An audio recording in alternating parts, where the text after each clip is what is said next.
حاجة هذه لازمنا نحكيو فيها. سي صاحبي كما قلت انت لك الكلمة، شنو اللي خلى التونسي، انت تعرف الارقام المفزعة اللي وصلنا ل40,000 حالة طلاق سنة 2023، وصلنا 40 و50 ملف يوميا قدام القضاة في قضايا الطلاق. يعني احنا مؤسسة الزواج مهددة، يعني وصلنا لمرحلة انه مؤسسة متاع الزواج ولات مهددة، قضايا الطلاق معناتها ولات مفزعة. شنية اللي خلات الارقام هذه تتفاقم، اللي خلات الطلاق في تونس ولا من المراتب الاولى؟ باهي، قبل ما ندخلوا نحن الاسباب خليني نحطكم يا مشاهدين في الوضعيه. كان النساء يقعدوا في الصاله، كان النساء احسبوا رواحكم اقعدوا في الصاله. مش يقعدوا النساء، مش يقعدوا على قضايا الطلاق. اقعدوا في الصاله واحسبوا رواحكم توا باش تتفرجوا في الفيديو هذايا وكاننا نحن معكم توا في الصاله. كان الرجال يقعدوا في القهوه، هاكم مش تسمعوا توا تحطوا الفيديو وكاننا نحن معكم في القهوه. يزيونا من الارقام، يزيونا من خبير في قانون واستاذ ما نعرف شنو. كل واحد توا البرنامج هذايا راهو بعيد، ماناش نحكوا قوانين، ماناش نحكوا احصائيات، معناها باش نحكيو حاجات هكا يعني. لا باش نحكيو حاجات صحيحه. اي هوامش. كي نقولوا احنا 40,000 قضيه طلاق في سنه 2023، هذايا مش هامش، هذايا فهمتش نقصد. لا فهمتك. باش نحكوا ارقام معناها يعني بصفه عامه، ماناش نطلقوا كيما البرامج الاخرين وقد قال الفصل 16 ويبدا يدرج له لين المراه تعمل هكا تقلق ولا الراجل ما يسمعش، ما توصله المعلومه. انا نقول لك نحب نمس الراجل، نحب نمس المراه، نحب نمس الراجل الظالم والمراه الظالمه. تو نحكيو على الظلم لهنا، مش نحكيو على القوانين الباليه اللي خلات، والقوانين الصارمه من 57 وانت جاي اللي خلى للراجل يتكبس، الراجل يتحسر، الراجل انه ولا خايف من الحياه الزوجيه حتى لو كان عرس، يقعد ديما مسكين خايف. علاش؟ على خاطر المراه مستنده على القوانين، سامحوني في الكلمه بين قوسين، قوانين ليلى بن علي. هذا اللي حبيت انا نقوله باش نوصله ان شاء الله. الناس الكل تو مش تركز معايا. 40,000 معناها حالة طلاق، أرقام مفزعة، أرقام مفزعة. العالم الافتراضي واحد، غلاء أول حاجة غلاء المعيشة، غلاء المعيشة مع كلمة الكماليات قبل الضروريات اللي كانت العكس قبل، وكان ديما يقول فيها بورقيبة الله يرحمه، وديما يقول الضروريات قبل الكماليات. تويكا ولينا نخدموا الكماليات قبل الضروريات. يعني توصل الشهرية نتاع الراجل 1,900,000 800، إذا ما نحكيوش على السميق اللي هو 500 دينار، تلقاه يعني لابس مليح، مرته لابسه مليح، كل جمعة يمشي الريستورون، ومن بعد يقول لك كان غارق في الروج، وبعد تكثر الكريديات. كانوا في الروج قبل في العرس، بعد شهرين وثلاثة اشهر واربع اشهر بعد ما يتفرهد بلغتنا العاميه بفلوس الحنه ولا بالفلوس الوتيه ولا بالفلوس اللي مخبيهم، بعد ثلاثة أربع اشهر تخرج الكريديات وتخرج الديون وتكثر المشاكل. يعني لهنا يخرج هو 6 نتاع الصباح مع حاله النقل المزريه، مع التعب، مع المشاكل نتاع الخدمه والحياه الاقتصاديه والمؤسسات. كان يخدم في مؤسسه عموميه تشوفوا معناها ولا خايف حتى على شهريته، كانوا يخدم في مؤسسه خاصه خايف لغدوه يبطل. يعني مستقبل غامض، يروح مسكين يعلم بيك يا ربي في الليل مع معناها العالم الافتراضي. نهار كامل المدام نتاعو، والا هو نهار كامل هو يتفرج والا هي تتفرج. هاي في صاحبتي جابوا لها، هاي بنت خالتي جابوا لها، هاي عرست بالعرشنيه، هاي بالقمرايه، هاي عرست لازمها كذا، وتحب على الكهرباء وتحب على الدار وتحب على الميبل وتحب. لهنا الراجل صار عليه ضغط. لهنا الغلطه من الاول، الغلطه في التفاهه من الاول. وحبينا ولا كرهنا، انا قبل ما نجي برشا قالوا لي رانا اتفقنا وتفاهمت مع مرتي من الاول باش نكونوا معناها نعيشوا معناها على قد البيسات وامدوا رجلي، من بعد في الاخر تدور عليا مستندة بها القوانين البالية. امان يا سيدي الرئيس، يا سيدي الرئيس، امان يا سيدي النواب، او كمجلس المحليه وقيس سعيد خلي لكم مجلس المحليه بعدكم على المشاكل البلديه، اخدموا شويه، ركزوا مع القوانين هذيا نتاع النفقه والطلاق، وانا باش نجيو على النفقه. خليني نكمل سي صاحبي الكلام. احنا توا في المرتبه الاولى ديجا نحكيو على الامور الجنسيه، المرتبه الثانيه هي الامور الماديه، المرتبه الثالثه هو العنف وما ادراك العنف المسلط من الرجل ولا حتى فما بعض من المرأة. زاد او ميم تو كما يكون تحكي انت والخيانة وما ادراك من الخيانة اذا نصنفوها ماذا بينا نحطها في التصنيف الثاني. خاطر انت قلت توا كلمة باهية، قلت لي الرجل مع الاثقال مع العبء وساعات. سامحني مدام لهني مدام أميرة، لهني فما تناقض. كيفاش يعني من الاول هي لاسباب جنسية ونلقاهم بعد خيانة زوجية؟ كيف الخيانة الزوجية مش من الطرف الثاني من المرأة؟ لا ساعات من الزوج يقول لك سامحني، فما الاكثريه هم قضايا الطلاق الاكثريه. اذا نقولوا نحن اسباب جنسيه، هو اسباب جنسيه كيفاش يعني من اسباب جنسيه؟ يعني فما صحتك الجنسيه خلت الرجل صحيح. يخرج من انا قاعد نجبد فيك، انا قاعد نجبد فيك للطياره نتاعي، للطيار اللي حاشني بيه، الطيار اللي حاشني بيه، للملعب نتاعك، للملعب نتاعي. هونية الكلمه نتاع الاسباب الجنسيه، قلت لك يخرج الصباح يروح في الليل يعلم بك يا ربي ساعه ساعتين باش يخطف روحه، لهنا باش تولي الخيانه على مستوى التليفون، على مستوى الفيسبوك ولا الماسنجر ولا الواتساب ولا غيره ولا تيك توك ولا اي مواقع. هونية مش يولي يلوج على ملاذ البرة، ملاذ سامحوا في الكلمه صحيح حرام، لكن ملاذ البرة باش يعوض اكن الكد وكالهم اللي قاعد سير له في الدار. لكن هل ندرى النساء كل خايبين؟ ما باش نوصلوا قضايا الطلاق ليه معناتها؟ ما كناش نسال كل خايبين، قضايا الطلاق ال 40,000 هذوما على كل عام وماشيه تتزايد، ماشيه تتزايد راهي النسبه. نقسموهم سامحوني زاد يجي نقسموهم، ما نقولوا 20,000 على الراجل و20,000 على المراه. يا اخي المراه تكون بنت اصل، وبنت الاصل تسمع فيا، وبنت الاصل هي ضحكت تو، ريت البنت الاصل توا هيك ضحكت وحطت ساق على ساق وجبت كاستين بالبندق وقالت هاو يحكي عليا. اللي ماهيش بنت اصل هيك مش تهبط راسها توا، هيك هبطت راسها ويظهر مش نحي الفيديو، ويظهر مش تخرج من البرنامج جمله. علاش؟ على خاطر مسيتها في الصميم، وكيما مسيت الراجل ولد الاصل توا مشي يتفرج وشيخ ومشي يهز الفيديو توا والبرنامج يوريه لمرته ويوريه لاصحابه، وكيما الراجل مش ولد اصل ماذا بيه حتى يكاشيها البرنامج، وماذا بيه حتى يقول يا ربي يدعي مش مرته ما تتفرجش فيه. لكن سي صاحبي احنا توا رغم الارقام المفزعه، الارقام اللي بالحق معناتها مؤسسه الزواج في انهيار بصراحه سي صاحبي، وانت تعرف هذا ما يخفاكش. شنو الحلول سي صاحبي؟ اعطيني حلول، شنو لازم نعمله؟ وخاصة انت تعرف تداعيات الطلاق على الاطفال. وما ادراك وما ادراك. احنا تويكا ما نجموش نحكوا على حلول مادام مازلنا ما عرفناش الاسباب الكامنه والرئيسيه، خاطر كل ما نطلعوا سبب، لا فما عده اسباب، كل ما نطلعوا سبب يعني مش نرتكزوا عليه، مش نخدموا باش نداويه، معناها مش نداووا باش نعملوا عليه برنامج، باش نعملوا عليه باش نسلطوا عليه الاضواء، يخرج لنا سبب اخر. كي نحكيوا على الماديه بعد يخرج لنا الجنسيه، بعد يخرج لنا معناها المشاكل الافتراضيه نتاع الفيسبوك وما تابعوا، ومن بعد يولي المشكله انه المراه هي اللي خانت، بعد تطلع الراجل هو اللي خان. يعني مازلنا في حلقه وفي مفرغه ونلوجوا في مازلنا في دوامه وقاعدين نلوجوا على السبب الرئيسي اللي مش نحطوا عليه الصباع، معناها نحطوا عليه الصباع. كيفاش ترى نجموا ننقصوا به؟ ننصحوا الناس لي كوبل قبل ما تعرفوا، عطيني انت قبل ما نعرفوا، كيفاش انا باش نعرف الراجل والراجل كيفاش يعرف مثلا؟ نجي نبداو من الاول، ما عادش نبداو من الاخر، من الاخر تو نجيوها من الاخر ان شاء الله يسمعونا وربما يهديهم ربي. واذا المراه ظلمت ولا الراجل ظلم ان شاء الله اليوم ان شاء الله اليوم جمعه باش والا يعني ان شاء الله سبت، اليوم سبت باش ان شاء الله غدوه السبت سي صاحبي واليوم جمعه. ان شاء الله يعني باش معناها كانوا ظالمين غدوه ان شاء الله يسمعون. اخزروا ربي، راهو الظلم تاع المراه والا الظلم تاع الراجل راهو خايب حتى على الصغار. وباش نجيو توا للكوبل اللي يحكي من الاول، تفاهموا معناها مش يعني سامحني تقول لي والله حبيتها، ليه حبيتها ما عادش نجم نفارقها، ولا حبيته ما عادش نجم نفارقه، ميسالش. شوف كيفاش نجموا تعيشوا، شوف كيفاش انت تتفاهم انت وياها من الاول، هذايا من الاول. سامحني انت توك باش تعيشوا في الدار، انت تقدر باش توفر لها ولا مش قادر؟ صحيح. انت تو تبدا فما ناس سامحني سي صاحبي وانت تعرف هذايا، فما راجل مثلا باش ياخذك يحاول انه كيما نقولوا احنا ما يعطيكش الصحيح، يقول لك انا عندي وعندي وعندي وعندي ويتسلف ويدين باش يوفر لك، ولكن بعد علاش؟ خاطر القارين يعني الطرف الاخر وصل له معلومه في جلسات في قهوه ولا في ريستوران ولا في دارها ولا في داره، وصلت له معناها معلومه ان هي تعيش يعني فوق 30 دينار في النهار مثلا، يولي هو يحبها ومعجب بها وبلغه العاميه تضرب فيها، ما عادش يحب يسيبها، يولي يحب يكذب ويتسلف. لهنا الغلطه من الاول في المراه. يجي يقول مثال، يجي ولد الناس ناكل معاك مش ما نقولش خبز وماء زاده ما يجيش، ما تجيش مجازيه هذيك راه. قداش شهريتك؟ نحطوا شهريتي وشهريتي صحيح. انا ما نخدمش مش مشكل، اما قداش شهريتك؟ 600 دينار نحطوا ورقه وستيلو 200 ونحطوا على قد الكيساء نمدوا رجلي ونبداو نخدموا بشويه ونشدوا شلاكه حتى يجينا حاشاك ويجينا الصباط. هونيه وقتها قدام العائلات لازمها تتقال في الخطبه.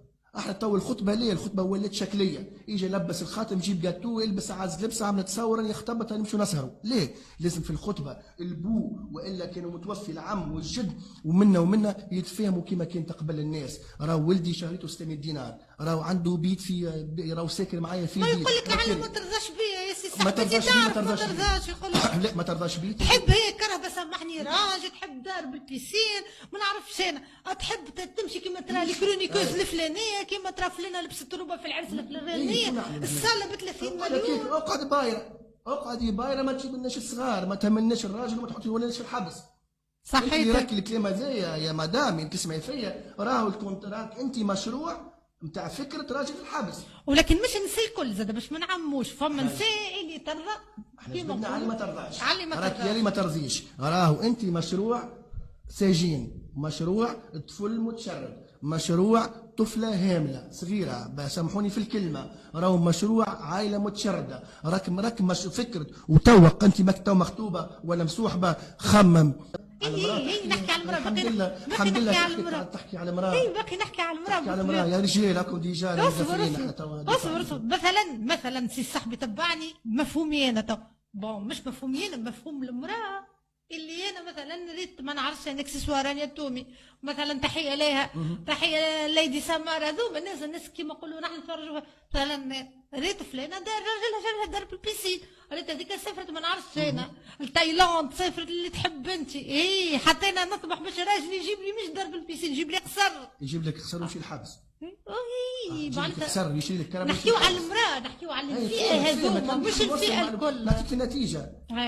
هاو تليفونه بزوز منين وبعد تقول له وينه والله وين ماشي سامحوني للسجن المدني عليه راجلي في الحبس معليش عمل والله راهو تشد في رشوه تشد في سرقه تشد في ما عرفش والناس الكل عندهم ايفون 5000 تو 5 ملايين علاش انت صاحبتي تجيني علاش انت ما عندكش 5 شبيه يا اخي خطيبك ابسط حاجه ما نحكوش على راجلك خطيبك ما شرلكش ايفون ب 5 ملايين خطيبك ما سهركش في البلاصه الفلانيه سامحني انا صاحبتي باش تبدا تنق عليا لدرجه اني باش ننساق وراها باش نضيع الراجل ونضيع الخطيب اكسسوار ما وصلناش للعرس مازلنا ما وصلناش للعرس وباش نبدا لازمك تعمل لي هو لازمه يخسر روحه ويتسلف. تعرف ايفون ب 5 ملايين ايش يجيب لك يا مدام ويا خطيبه يجيب لك طبه ارض تبني عليها يجيب لك ما يقارب السلعه كلها نتاع دار باش تبنيها وتعملي دار للرويج لك انت وياه وتكنوا ريوسكم وتبعدوا على كري وفلوس الكري كانت كذكيه ال 200 و300 و 400 دينار حطهم في الشقاقه وبعدها خذ ايفون 5000. اما انت سامحني كيريا ولاعيب في الكريره اما كيريا ويعلم بك ربي وتشهق ما تلحق وحتى تليفون تعمل لك تجي للبولاره نتاع سالدو تعمل لك تورينا في الايفون نتاعك تاع شنيا ايفون ب 5000 مسكين هو يبدا متغسور خاطر يحبك خاطر الراجل الغلطه نتاعو انه كي يحب يولي يحب يتلز باي طريقه يرضي القرين نتاعو. لكن انت لو كان بنت اصل تقول له لا ما تقول حتى كان جابك تقول له لا اجا بطلت برا بيعوا برا خذ لنا صاله خذ لنا تلفزه كبيره خذ لنا خلينا نتفرجوا حط لنا ولادنا في عز قرايه. سي صاحبي ما احنا تو قاعدين باقي نحكيو في موضوع الطلاق وخاطر الوقت يبدا يداهم فينا باش ما ناكلوش برشا وقت من نفقه خاصه نكملوا الكلمه الاخرانيه في الطلاق فرد مره. باهي احنا توا كيفاش ترى الحل باهي للناس اللي توا بريسك عندهم قضايا طلاق شنو نجموا ننصحهم لندرا في الجلسات الصلحيه شنو لازم خاطر القضيه يعمل عليهم ويقعد ديما القاضي حيادي عفوا شنو ترى نمشيو للاخر احنا تو في جلسات نفترضوا احنا تو الناس اللي تسمع فينا في جلسات شنو تنجم تنصحهم انت كسياسي نمشي من الاخر يعني اذا معناها مثل لازم الامر انه باش تطلقوا وخزروا للصغار كان الراجل اعطي معناها انفق على اولادك وانفق على مرتك اللي هي طليقتك وخلي لهم يعني ما تهربوش على بعضكم باللغه العاميه مش انت تمشي تعرس وهي تمشي تعرس وكالصغار ديما خمم فك الصغار هذا واحد. وكان ما لزمش الامر وتصالحتوا ولقيتوا معناها فرصه اخرى واعطيتوا لرواحكم فرصه اخرى ارجعوا كانكم مخطوبين وقعدوا مره اخرى في دار نسابكم ويعاودوا يتفاهموا من جديد وكانكم مخطوبين مش يعني ساي والله تصالحنا براتسي براتسوا نعملوا كاس جي دورانج وكاس ما عرفش شنيا ومن بعد في الاخر نرجعوا خاطر من بعد ما عادش فما مش تخمم في الطلاق تعرف باش تولي لهنا تتلز هي تخون وهو يخون خاطر ما عادش خاطر الطلاق المرحله الاولى جربتها انها قعدت عام وقعدت ماشيه جايه على المحاكم وهو كيف تو يقول لك خليني خويا هاني قاعده لروحي انا في الدويره وهي قاعده لروحها في الدويره وانا هاني مسوحب وهي تقول هاني مسوحب في قلوبهم ونحن ديما نحكيو في قلوبهم من بعد في الاخر كالصغار هما اللي يضروا.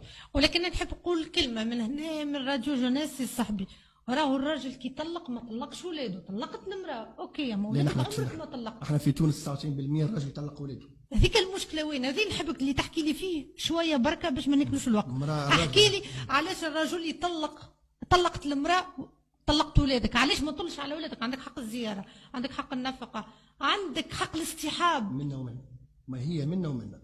ساعات كي الراجل يطلق المراه تقعد ديما باغذاته، او نحن بلغتنا العاميه تكرهه، تولي تسد فيه، تولي ماذا بها تعاقبه. بلغتنا العاميه العقاب النفسي، تولي تعاقبه، تولي عندها النرجسيه، لان المراه تولي عندها الانانيه. لا ولادي عندي من نهار 3 سنين حتى شنا لحد تجيبهم له كان فاهمين 8 نتاع الصباح، تكركر له معناها تكركر له الوقت وتجيبهم له 9 ل 10 تقول له راهو مريض، لين يكره روحه، لين يولي يفك عليا وتحرش ولادها وتقول لهم قول له خذ لي واشري لي، وكان ناقص حاجه يابا وصلني قدام الحانوت وخذ له سبيدري وخذ له كذا باش ينقص عليها. انت قانون اعطاك النفقه مثلا 400 دينار، اعطاك 400 ومن حد سكن اعطاك 200 دينار. لحظه سي صاحبي، احنا تو باش ندخلوا في النفقه، كي باش نحكيو على موضوع النفقه، وموضوع النفقه مهم ومهم برشا. باش نحكيو اول سؤال في النفقه، السؤال اللي الزوج مازال ما طلقش الزوجه كما كنت انت، ذايا السؤال المهم، ونحب الناس الكل على الاخر ونقطه استفهام كبيره. تعيش انت وزوجتك وتلقى قضيه تمشي عليك نفقه تدخلك للحبس رغم انت تصرف، هنا كيفاش تنجم نتصرفوا في القوانين هذه مشكله القوانين اللي مش منقحه. احنا مش موجودين في البرنامج وقاعده نحكيو في ديباجه كيما ذا الكل، حابين نوصلوا للدودانه هذه، الدودانه نتاع النفقه، دودانه النفقه، خاطر ما نجموش ما نحكيوش على الطلاق باش ما ندرجوش للنفقه. هنا مش يسمعونا القضاة، بيان سور مش قضاة، حتى لازم وزير العدل. شو يسمعونا قضاة من الاول، شو يسمعونا النواب، ومن بعد تو نحكيو على وزيره العدل مدام ليلى جفال. ليلى جفال مشكوره يعني هي والسيد الرئيس انه قاعدين ينظروا في برشا قوانين.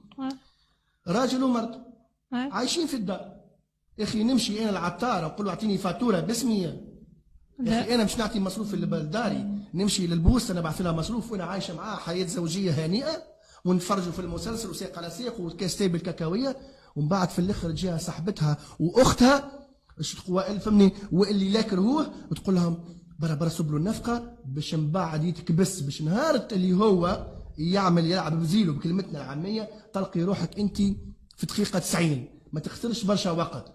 بعد سامحني كي توقف هو والا اسمع بنا مورال مازال يعيش معاك. انا نحب نسالك سؤال سي صاحبي، في بالي الزوج ينجم يدخل الحبس حتى وكان هو معناتها زوجك مادام ما طيحتلوش يدخل الحبس؟ بطبيعه الحال يتوقف شوف يتوقف. كان يحكي عن النفقه، تجي الرئيس المركزي يقول وراك انت راك مسلف النفقه كذا كذا، معناتها وكيل الجمهوريه يعلم عليه، وكيل الجمهوريه يوقف، يا يخلص يا يتعدل وكيل الجمهوريه، ما عندوش وقت يمشي حبس. هكا الليله في ليله الايقاف هذيك، خلينا نبداو بالايقاف. ليله الايقاف اللي متغدوه باش ينظروا كان ما جاتوش عدد بالجمعه ورثته السبت وحد ويتعدى نهار الاثنين، ويتعدى نهار الاثنين كل جمهوريه. مشكله مرته اللي سامحني في اللي هي زوجته مازال زوجته اللي البارح معاه في الفريش.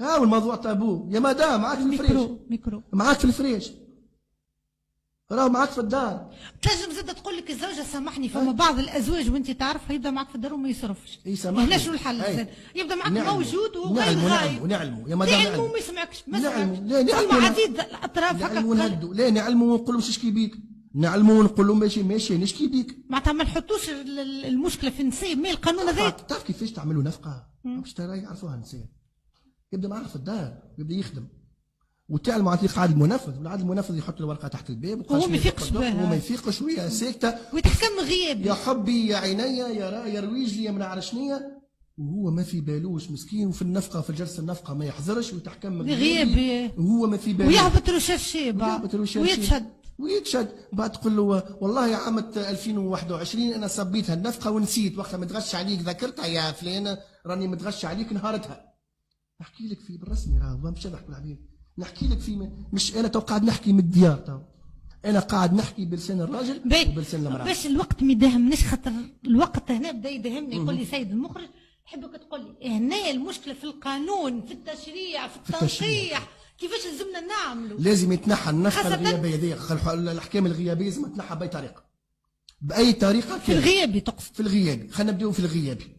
هذه واحده. وكيفاش تمشي تديكلاري عليه اللي هو شاريته مليون، هو مبطال يخدم مثلا عمل يومي، وتمشي تجيب اوراق وتمشي خد تقول والله راجلي يخلص مليون و250. لا مش بالفيش دو بي هو يطلب عليك. اي سامحني، فما بالفيش دو بي يجيب الفيش دو بي، وفما شكون تجيب له حتى اوراق من بنك، وفما شكون تجيب له حتى اللي هو يخدم في بروجي، عنده بروجي عنده شريك.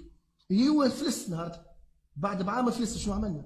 باهي باش تقعد مليون 250 معناها النفقه هو بطاله. باهي هذه لقينا فيها حل أه؟ سي صاحبي. توا باش ندخلوا للناس اللي طلقوا قضايا الطلاق والنفقه مهم.